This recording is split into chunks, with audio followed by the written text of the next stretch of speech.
Hello, lovely people. Today we're going to talk about compressors. It is the one topic which can be, especially in the beginning, super confusing and overwhelming. There are terms like threshold, ratio, upward, downward compression, there is a knee, and so on. And most of the time in the beginning, it is like, what the heck is going on? But I can tell you, when you know how to use a compressor, it is not so scary anymore. And also, yes, I already need to say it is a lot about ear training. In yesterday's session with my students at the Urklang Academy, we dived deep into this topic. And for you guys, I prepared also here a track and a video where I show you which compressors, how to use them, when to use them. Do we always need to compress a sound? Do we always need to know the different types of compressors and so on? Okay, let's dive into it.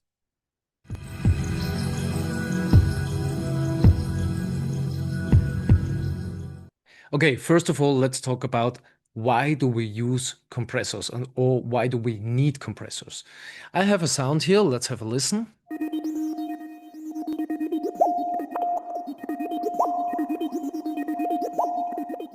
Yeah, and as you can already hear and also see, we have here quieter parts and louder parts with peaks. So we need and use compressors to control the dynamic range of a sound. What is the dynamic range of a sound? Dynamic range of a sound means when we look at this sound, we have here quieter parts, like here. This is maybe the quietest part of this sound. And then we have peaks or the loudest parts like here, or maybe that one is a little bit louder. And the dynamic range is the relationship, the range between the quietest and the loudest parts. And of course, we want to have these quieter and louder parts under control and bring them under control. Therefore, we need to use compressors. We also can use clippers and limiters and so on. We can also use a compressor as a limiter, but let's start in the beginning. Before we talk about how to use a compressor, let's talk about the most important types of different compressors and why there are different compressors and when to use them. And by the way, guys, if you don't know, I'm Fabian Urklang, music producer, but also founder of the Urklang Academy, an academy for professional music production for electronic dance music, specialized in psytrance and all subgenres, but also genres like techno, house, and so on. So if you want to level up your music production, no matter if you want to make a living out of it or only produce bangers for the dance floor, and I can tell you, it is the best feeling to play your own music on big speakers on a festival, sending the crowd to an unforgettable journey with your music, with your own music. So if you want to reach this level, hit me up. We're going to have a free call. I will explain you everything about my individual, holistic, and complete coaching and mentoring program. And yeah, it's time to level up your music production, but it's also time now to dive back into the topic compressors. So the first compressors I want to talk about are these, the VCA compressors, the voltage controlled amplifier compressors. The VCA compressors are the most common ones. They are clean, they have a super precise control, so they have a lot of parameters here. They have fast attack times, so we can control the transients really good. They are good for gluing together, good on master buses, on mix buses, and so on. It is a kind of a punchy compressor and yeah, good for gluing and mastering and so on. So what does it mean? We have a lot of parameters here. You can see we have threshold, we have a ratio, we have attack, we have release, we have a makeup. We also have most of the time on VCA compressors, we have a sidechain filter. I will explain this in a second, what it does.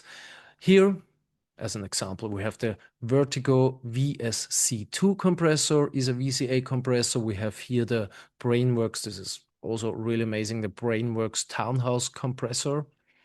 Here the Elysier compressor. Another one I can show you, which is really amazing, is the AMAC mastering compressor. And this, by the way, it's not only usable for mastering, it's also good for individual channels or mixing buses. Here, by the way, this one is really great because we have three compressors in one, kind of three compressors in one. We have here the normal threshold is like a slower compressor. Then we have here a fast compression and here a peak compression for controlling the transients. So that one is really amazing. About these parameters and how to use them, I will explain after I told you and showed you the different types of compressors. So these are the VCA compressors. When you choose in general a different compressor, then it's always for me important and it's always nice to know the parameters. So when I look at this this compressor, this one is really, I like it. It's really nice, the Vertigo VSC. But for example, what I don't like is I don't have a mix knob, a wet dry knob. Here, for example, at the Townhouse compressor from Brainworks, I have a mix compressor, which is nice. And because I had this yesterday in a talk, the mix of a compressor is not controlling a parallel compression. Parallel compression is something different. I will talk about this later on.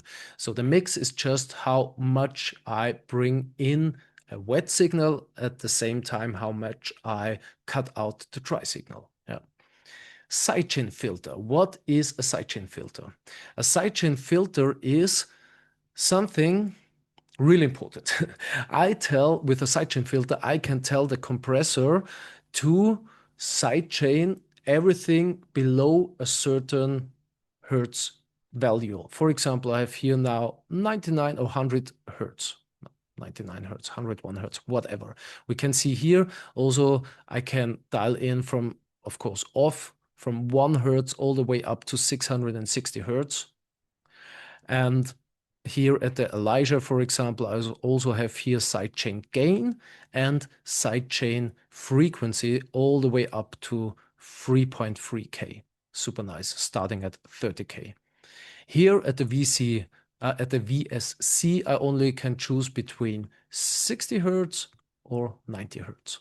Okay. Another one is also really nice. This is not a VCA. This is a digital compressor. Is the Kotelnikov. This one is free, by the way. I will talk about this one later. Here I also can go all the way up to 500 hertz, for example. The nice thing is here I can change the slope of the sidechain filter. What does it mean? Basically, we tell the compressor that everything below this value of, for example, here 84 hertz, everything below with a special slope is not so important for the compression. There will be compressed the whole signal. Yeah, so when we put for example, Townhouse compressor on the master bus, everything from 0 all the way up to whatever 40K hertz will be compressed. But with a sidechain filter, I tell the compressor, well, take the information, the input information, everything below, for example, what was it, 84 hertz, not so much for the compression. I hope this makes sense. So when we look, for example, here is the kick and bass channel. We can see that the information of the low end is much higher than the rest of the signal. So I can tell, for example, here in the kick and bass audio bus with a sidechain filter, well, everything below 80 hertz with a slope of 60 dB per octave, don't take it that much, this information. Because if we don't do a sidechain filter, the compressor will use this and take this much information of the low end and take this as a value to compress everything, which will have an effect to the rest of the signal in the frequency band. So I hope this makes sense. So sidechain filtering, super important, especially when it comes to master buses, mastering, mixing, or kick and bass channel, or so on. Let's talk about the next types of compressors are the so-called FET compressors, the field effect transistor compressors. These ones are really, really, really nice. They are good because they have a fast attack and fast release times. They add a little bit of color and saturation to a sound. They are faster than the VCAs. They are super, super nice for parallel compression. So for example, these two ones are my absolutely go-to when it comes to parallel compression, especially for drums. Most of the FET compressors they look like this, and they don't have a threshold, for example. They only have an input. And another important information is here. When it comes, for example, to parallel compression, we used fast attack and fast release times. And fast for FET compressors doesn't mean 1. No, this would be a slow attack or slow release. It's all the way up, it's opposite. So 7 means a fast attack or fast release. We have here ratio times, and different FET compressors have different parameters or different features. For example, here the Waves CLA76, we have here a all ratio, which means that it takes all ratios 4, 8, 12, and 20 to 1 and combine them together. Super nice. Or we also can choose just one, 12. For example, here 12 to 1 ratio. When we go to the Purple Audio MC77 from Plugin Alliance, we have here not an all button, but an hold button, which means the hold button, when we activate it, it holds the signal between attack and release. So after the attack, there is and as far as I know it, it's something between 20 and 80 milliseconds. It holds the signal before the release brings back the signal to the original sound, to the input sound, to the gain of the input sound.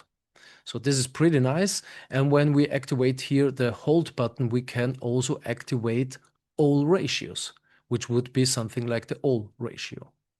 When the hold button is deactivated, we only can choose one ratio option. So these ones are super, super nice. As I said, there is no threshold, there is only an input. We talk about parallel compression at the end of this video or later on. Next compressors I want to show you are the so-called tube compressors. For example, here we have from Universal Audio the LA2A compressor, or here the Fairchild compressors. Here is the 660 or 670 compressor from Fairchild. They are super nice. This one, as far as I know, it is also a combination of a tube and OPTO compressor, optical compressor, which I will explain you later on. The tube compressors, they have really slow response to transients. They have slow attack times. Most of the time, they don't have a lot of parameters here. As you can see, there is no possibility to change attack and release. They only have here a gain and a peak reduction. They are like a warm and smooth compression. They are good for individual instruments, also for recordings, good for mix buses, and yeah, they add a little bit of warmth to the sound.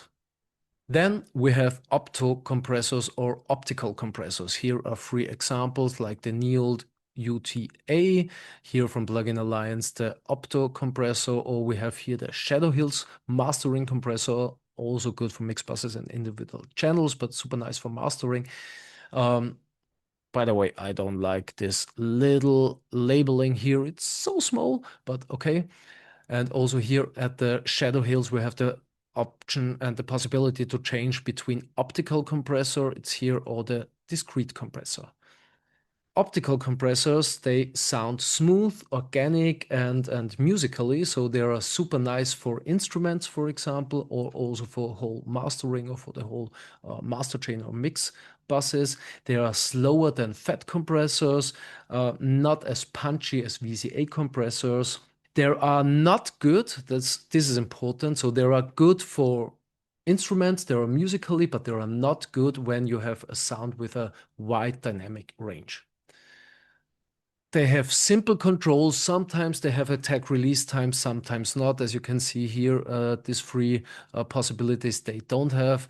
Here at the compressor, at the Shadow Hills compressor, when you change to discrete compression, you can change here the ratio, the attack. the threshold you have here. So it really is different from opto compressor to opto compressor. This one here, for example, has also sidechain input.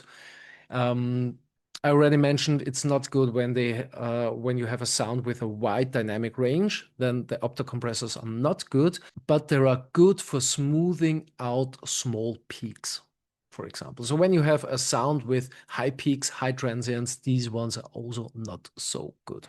The next compressors, and they are really important, are the so-called multiband compressors. For example, here FET filters Pro MB, which is amazing one. Here is the one from Lindl, the Lindl MBC.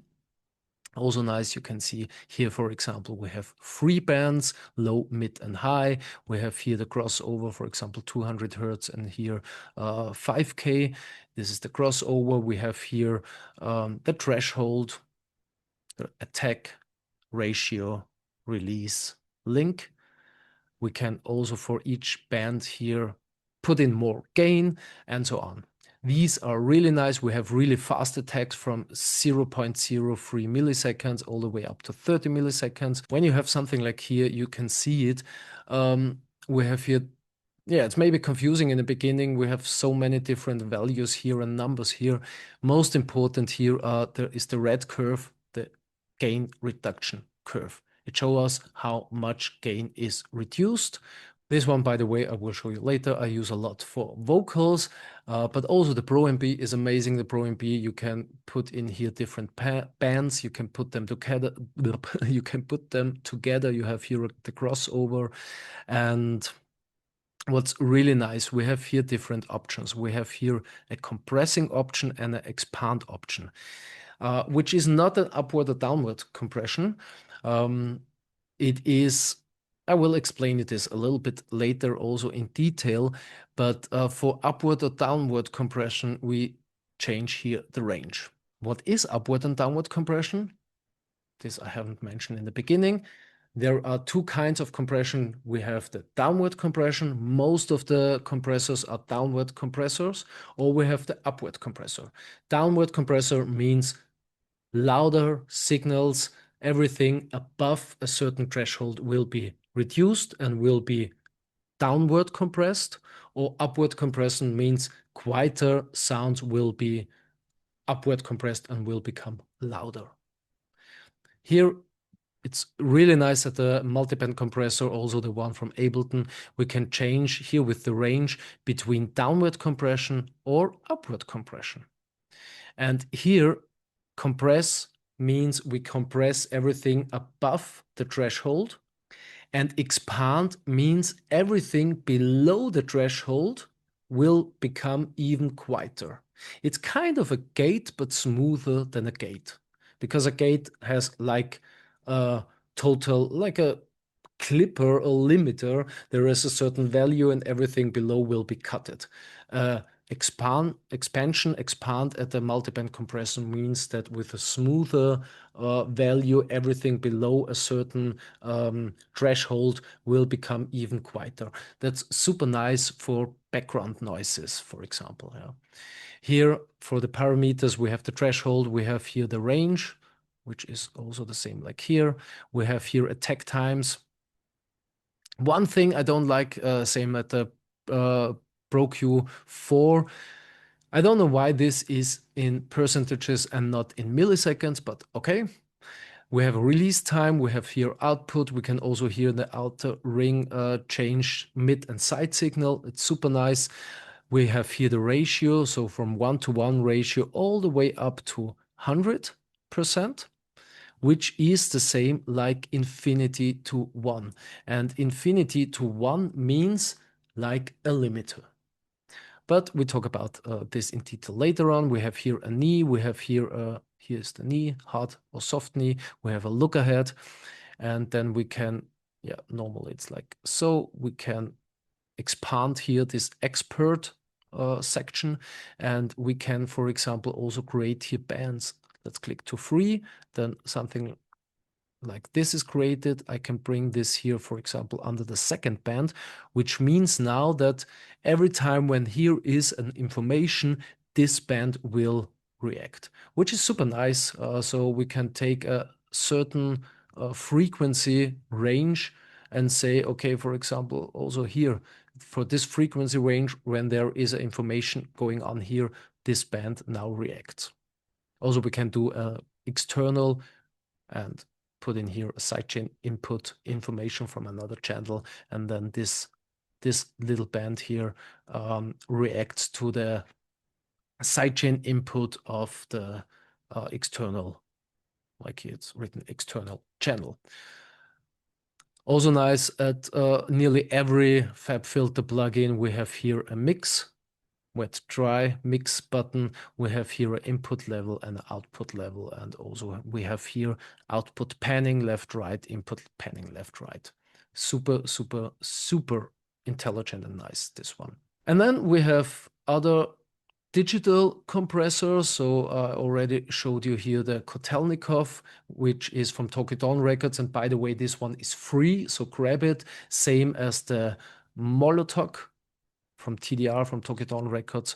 Both are free and they are amazing, especially the Kotelnikov. I love it. It's a so-called wideband dynamic compressor. So we have here, for example, super fast attack times from 0.02 milliseconds all the way up to 250 milliseconds. This is one reason why I use it a lot, so I can really decide which attack time I want to have. Same with the release peak, and we have here two releases, which can be confusing in the beginning. We have a release peak and a release RMS. So this one, I can say from 10 milliseconds all the way up to 2 seconds. I can tell how fast the compressor reacts after a peak, after a transient, and goes down. And then also we have here an RMS release, a root mean square, like an average value. So I can tell also here the compressor in an average value, how fast it goes down to the original signal. And then it kind of takes off an average curve in between the peak release and the RMS release. So this is super intelligent and super nice. So I can control here pretty nice the peaks and the transients, and then also the rest of the signal. We have here a ratio 1:1 all the way up to 7:1. So this is important. I can't do a limiter out of this compressor. We have a makeup and an output gain. We have a dry mix. Honestly, I would love to have a dry and a wet mix to use it better for parallel compression, but this is another topic. And also we have here the sidechain filtering. Here at the Molotov, same thing here. We have a sidechain input. We have a ratio all the way up to 10.9:1. And we have here really fast attack, or kind of fast attack times. 0.10 milliseconds all the way up to 0.6 seconds. This also sounds really nice and really smooth. Yep. When to use these compressors? Well, honestly, I use the Kotelnikov compressor for so many things, because it's really amazing. We have here, for example, four mastering presets, and not usable only for mastering, also for mix buses and kick and bass, for example. I use it a lot. Tight, smooth, warm, punchy. We have also here other presets which are amazing. Wideband dynamic processors like this one, they have fast attack and release time. So this is super nice, precise controls, which is also nice. Good for master chain, good for gluing together. And then there are other compressors like pulse wide modulation compressors, diode bridge compressors, and so on. Let's quickly talk about the free Ableton compressors, because they are also amazing. The glue compressor, me personally, I love it. It is an analog sounding compressor. It's a kind of an emulation of an SSL compressor.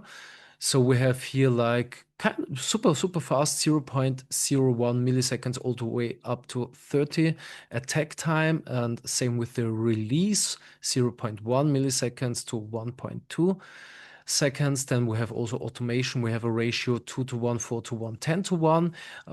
For glue compressing, you don't need to have so many ratio values. We have a threshold, we have a makeup, we have here a soft clipping option, and wet dry. So this one is super, super nice sounding. I love it. We have here the normal digital compressor, where here is the threshold. Or you can also grab here this blue line and change it. We have here ratio all the way up to infinity to 1, so we can do a limiter out of it. The attack time here from 0.01 milliseconds all the way up to 1 second. The release time, we can have here sidechain filtering too, which is awesome. We have down here a knee option. By the way, this one is the old school. We see the threshold, the output, and the gain reduction. And when we click here, we see the knee. I'll talk about the knee and explain you in a second what it is. Or let's go to that one here. We have a look ahead, which is amazing. We can have a makeup. Honestly, I don't know if this is, I think so. This is a 1-to-1 makeup. So the more the same ratio you have a gain reduction, the same makeup it is. And then we have here 3 options: the peak, the RMS, and the expand. The peak is for controlling peaks. So it reacts fast on the first transient and the first peak, or the RMS, the average value of everything above the threshold, or expand, like I already explained you in the multiband compression. Expand means not expanding, not upward compressor, but it means that everything below the threshold will become more quieter. And then we have a wet dry. And then we have also the multiband compressor, which is amazing and can be super confusing in the beginning. We have here 3 bands, and we have here the crossover for each band. So let's start here, the low, with a crossover of 120 Hertz, and you can change this here. Crossover to the mid, and here crossover to the high band, and you can change also here the crossover. We have here for each band input signal and for each band output signal, but also a general for the whole plugin output value here. An output parameter here, we have a kind of a wet dry amount one. And then we can change here from peak to RMS, which is nice. Activate the soft knee. We can also activate here, of course, external sidechain input. And then we have here the 3 bands with a below section and above section, and an attack and release time for each band. What does it mean? This means I can tell with the ratio here 1-to-1 is no compression.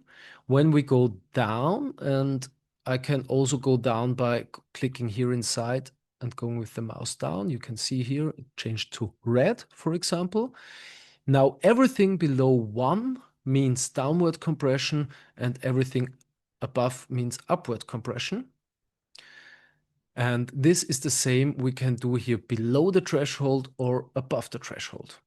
So this can be kind of confusing in the beginning, but over time you will see how this makes sense. Yep. So now the most important question: how to use a compressor. We have here different parameters, and I take the Pro C2 compressor, which I haven't explained yet, but this one is super nice. By the way, we have here 8 different types. You see clean compressor, classical compressor, opto compressor, vocal compressor, mastering, bus, punch, and pumping compressor. Of course, we have here also different presets. So let's start with the first parameter, the threshold. There I tell the compressor where to start to compress a signal. So it determines the volume level where the compressor starts working. The compressor starts working when the signal is louder than the threshold. So everything above the threshold will be compressed. The lower the threshold, the more the signal will be compressed. And now I'm talking about downward compression.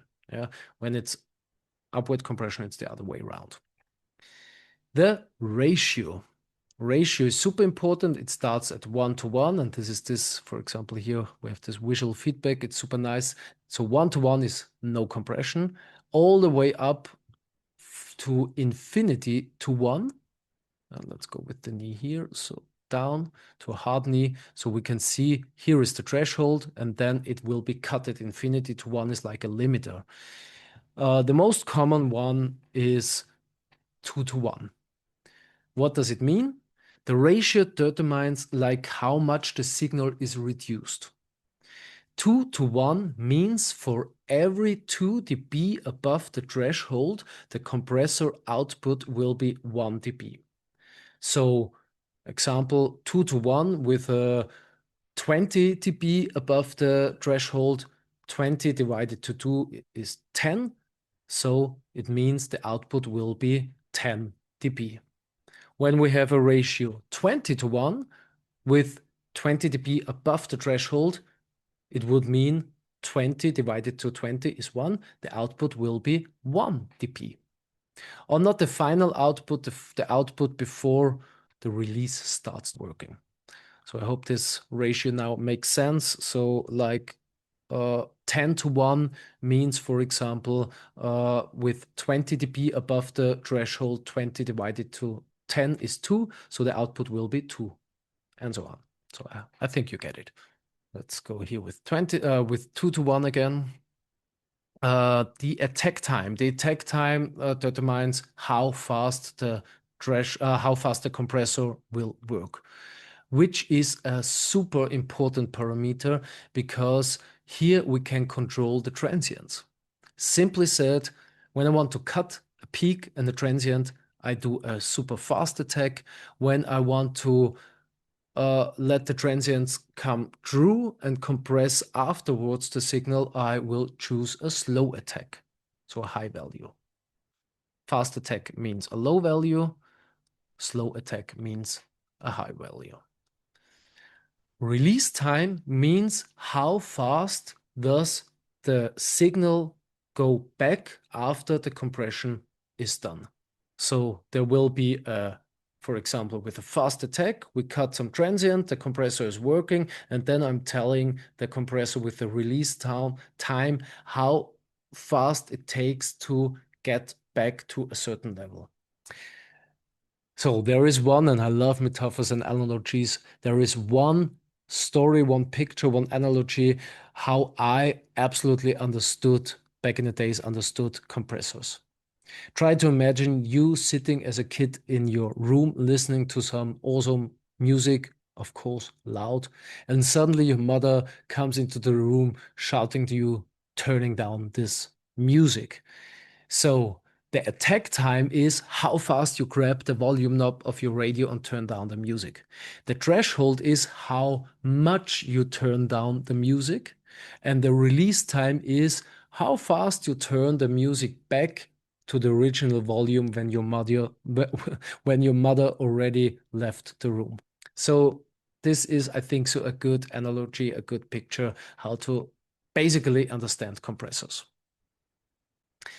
Here, by the way, at the Pro C2 compressor, we have here a wet gain and a dry gain. So this is super nice for parallel compression, but also we have here, again, the mix wet dry button. We have here the input level and the output level, which is also nice.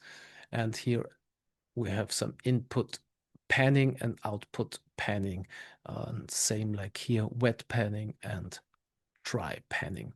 So this one is super, super nice. And when we expand here, we have a sidechain filter, which is also nice because we can also change here the slope and of course the frequency.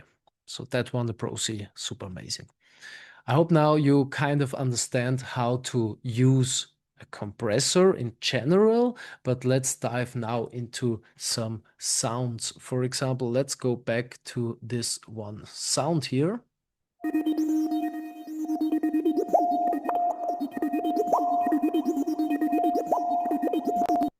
You can see already there is some compression here. So let's do this extreme. I do here a fast attack time.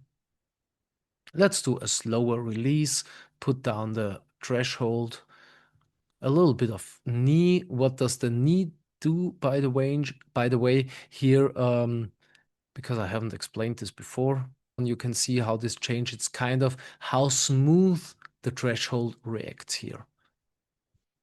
So let's do a hard knee here.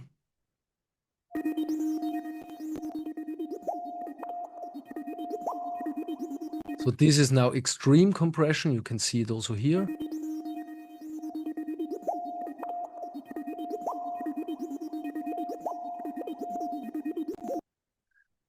So we compress with a fast attack, it reacts immediately with a slow release. You can see here how slow it goes back to the original sound. When we do a fast release, you can see how fast it goes back. Higher ratio means also more compression. Infinity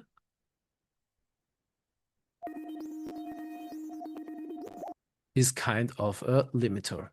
And we can look at this by, for example, taking an LFO tool, do something like this, change here to a rate of whatever, say 4 bars. And without the compressor here, let's bypass it. We can see here the peaks, like we also can see it here, of course, when we activate the compressor.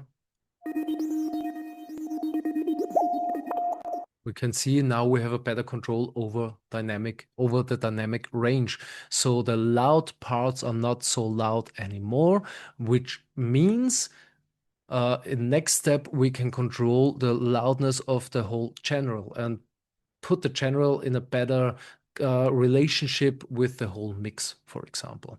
So this is super important. If we don't do compression and don't control the peaks and the loud moments, when we put it louder and make the sound louder, then because we maybe want to hear the quiet parts of the sound more, then the louder parts become even louder, and then suddenly it becomes maybe distorted, it will clip, and it's too loud. So it's super important to control the dynamic range, also with vocals.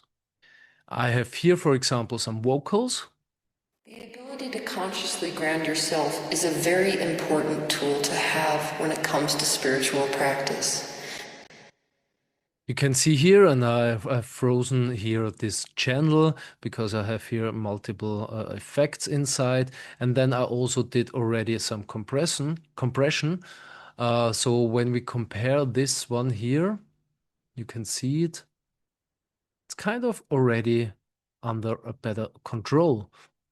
So what I'm doing now is, you can see here we still have some quieter parts and, for example, here some louder parts. In first step, when I'm working with a vocal, for example, I'm doing here a clipper to clip the peaks out. Not too much, because then the sound will be distorted. Is not only the person who can use his consciousness to transcend the physical dimension, but it is also the person who... So you can see here, we bring the peaks under control. And in next step, I send it, for example, here into the Lindl multiband compressor, where I have different values. For example, here at the low, and I have a crossover from 300 Hertz, and here 2.5 kilohertz. And here at the low band, I have a fast attack. Oh, in all 3 bands I have a fast attack, but the ratio, for example, here I have a ratio 2:1. Here in the middle band I have a ratio 4:1, and here again 2:1. Release time, different release time. So I want to bring the different frequency bands under control. So I have a gain reduction, and this is in general something to know. A good gain reduction is something between 2 to 6 dB. Is not only the person who can use his consciousness to transcend the physical dimension, but it is also the person who is able to fully engage their consciousness with the physical dimension. So you could see, yes, sometimes it peaks out a little bit more, but in average is something like below 4 dB gain reduction. As I mentioned already, look at the red curve. This is the important one, the GR gain reduction. Is not only the person who can use his consciousness to transcend the physical dimension, but it is also the person who is able to fully engage their consciousness with the physical dimension. And I wanted to bring the mid-range more under control. These ones, the low and the high band is like 2 dB gain reduction, and the mid band needs more focus and has a more gain reduction. So I brought everything in a better dynamic range. Another nice example is here this sound.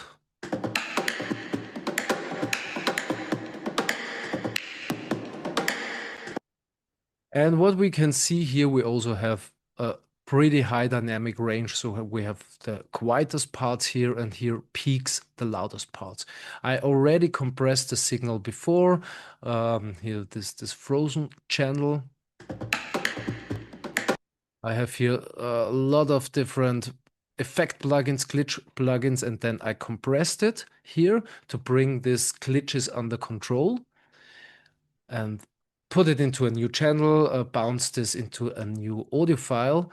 And then we have also here, and especially here, you can see it where there is more gain, more glitch effects going on. We have a lot of different peaks here and a huge dynamic range. So what I'm doing here is kind of the same principle like I've done and show you in the vocals first. And here I'm using the Sear Audio standard clipper. First, I bring the peaks under control. You can do this, by the way, also with a limiter. I like to do this with a clipper. And also let's look at this with an LFO tool. So let's deactivate the compressor and the standard clipper. So you can see here huge peaks, and with the clipper I cut the peaks. Super important. So when I cut the peaks, I give the compressor in next step more room to work. And here again also fast attack, because I want to bring the transients, the peaks, more under control. Ratio 4:1 aroundish, and with a kind of harder knee, slow attack. And then you can see, yeah, and this is super important because I brought also the gain, output gain 3 dB, like a makeup back, which means I compress the whole signal, but make then afterwards the signal louder, which means that the quieter parts become louder, but the louder parts are compressed. So I have control over the dynamic range, and also I enhance the level of the quieter parts. So without that one, let's mute it.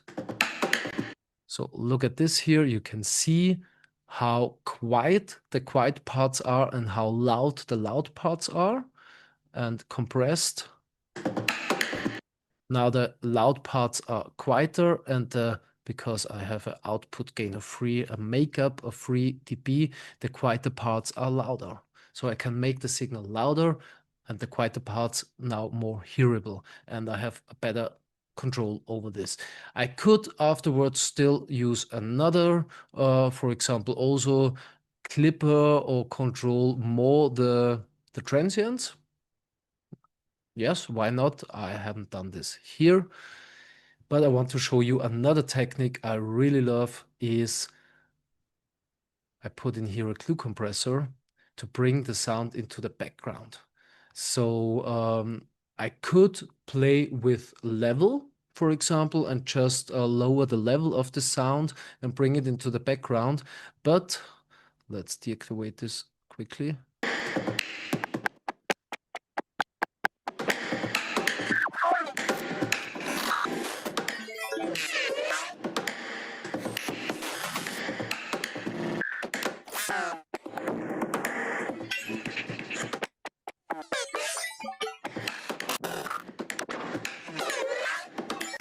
So you can see and hear the threshold will be more and more, so the sound will be compressed more and more, which for me also means I bring it more to the background. But because always have in mind, a sound which somebody talking to you in front of you is louder than when he's talking in the background.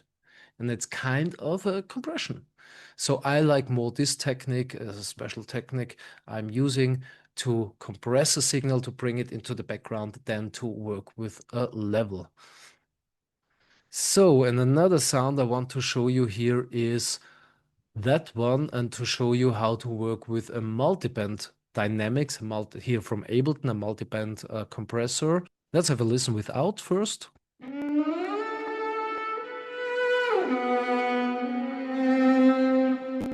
With.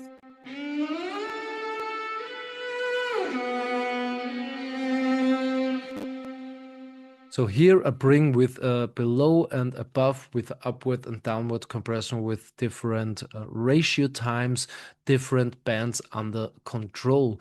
So when we look here at the frequency spectrum with a Pro Q4, and this is why we use multiband dynamics or multiband compressors to bring different frequencies in the frequency band under control. Without, and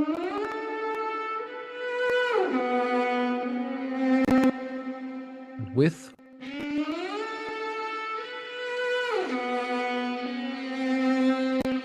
So I enhanced a little bit the high band and with a downward compression controlled a little bit the mid-range, the mid-band, and so it has also in relationship and comparison, say it like this, of the frequencies of a frequency band control, a compression, a dynamic control of the different frequencies, if this makes sense.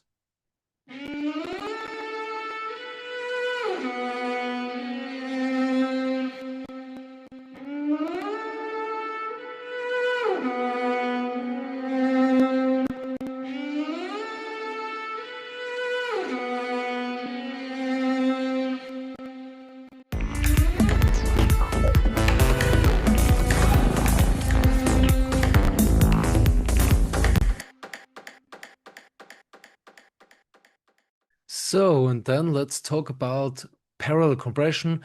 There are already some videos about, I made already some videos about parallel compression. You can watch them at my Instagram and YouTube. But here quickly, parallel compression is we split is an important effect to enhance any signal, especially for drums, for snares and hi-hats, but also for main drums, also for kick and bass. The idea is that we split the signal, and we can do this. We can do this here in Ableton to group an effect and split here into a dry and a wet signal by just creating new chains. You can also route this and send it into a new audio channel and do their parallel compression. There is another technique to use parallel compression as a send effect. I don't like this technique because when I'm doing parallel compression, I want to have my specific controls for each channel. So I parallel compress snares and hi-hats differently than, for example, kick and bass or a main sound.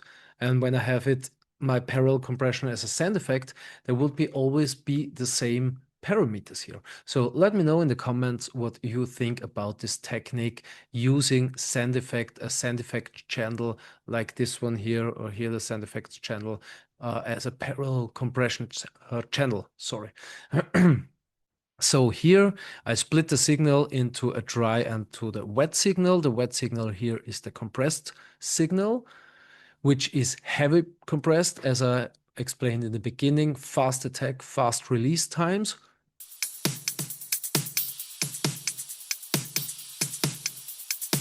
And you can see the needle, it's -10 to -20 gain reduction, super heavy compression with here in this example, all ratios, so all four ratios, 4, 8, 12, and 20:1 ratios are combined together. Here I control it with the input signal. So the more input, the more it is compressed. And then I bring in the volume. Here I mapped it to the second macro. I bring in the volume, the compressed wet signal volume, and bring it into the dry volume.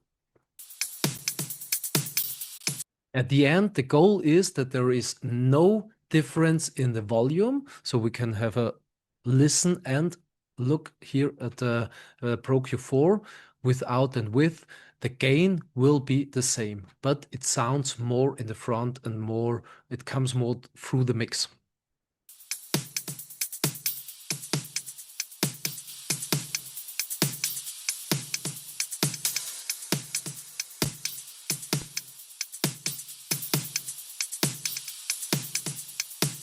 So maybe there is 0.1 or 2 dB gain difference between with and without the compressor, but the goal is that there is no gain reduction.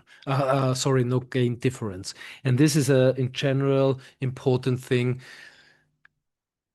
When you have a signal already and super leveled out in the mixed channel with the gain here, and you compress the signal afterwards, then with or without compression, it should be the same volume, but we control the dynamic range. Or with parallel compression, we enhance the sound. So this technique is super nice for drums, for kick and bass, but also for main sounds. So let's have a listen in the mix. Let's go here in the beginning, for example, and first bypass it and then bring in the parallel compression.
So you can see and also hear with parallel compression in the mix, the drums will come much more through the mix and there are more in the front. So this is a super, super important technique. All right, guys, I hope you liked this video. I hope you have now more understanding about compressors and on compression, how to use it. In the beginning, I said, I asked the question, is it important, honestly, to know which types of compressors there are and when to use which types? Honestly, my personal opinion, no, it is not. But write in the comments what you think about this. My opinion is I'm choosing the right compressor for, or how to say this, I decide, do I need a compressor with a fast attack times, fast release times, and how much control do I need? So I decide, for example, for parallel compression, I always use FET compressors. When I have an instrument and I don't have a wide dynamic range, then I use an OPTO compressor because they are kind of smooth and musically. And for everything else, I use other compressors. And most of the time, I use compressors like the glue compressor from Ableton or the Kotelnikov or the multiband compressor, and also in combination. So, for example, I use first a multiband compressor to bring the different frequency bands of a sound under control. And afterwards, I use, for example, Kotelnikov compressor to control the dynamic range between loudness, between quiet and loud parts. So this is also important to know. Multiband compressor is something different than a peak compressor, for example. And use it in a row. Also, like I showed you in the vocals or this glitchy drum thing, use, for example, first a clipper, then use maybe a multiband compressor to bring the different, the different frequency bands under control, and then use also another compressor like a Kotelnikov or Pro C2 to bring the dynamic range under control. Over time, you don't need, by the way, because this was also a question in the call with my students, you don't need so many different compressors, honestly. Over time, you will have a pool of nice compressors, but the stock plugin compressors, at least how far I know it from Ableton, from Bitwig, and from Reason Studios, they are amazing. Then there are some compressors like free compressors like the Kotelnikov or the Molotov compressors. They are also amazing. And then there are some compressors like the Pro C2 or the multiband compressor. For me, sorry, for me, it's an absolutely need. For me personally, a must-have. I use them a lot, but you don't need so many different compressors. Just get used to the compressors you have, to the stock plugin compressors, for example, and know when to use it. And also, you don't need to compress every sound. So when there is a sound which has already a nice dynamic range, you don't need to compress it. When there is a sound where the frequency bands are already nice compressed and has a good level, you don't need a compressor.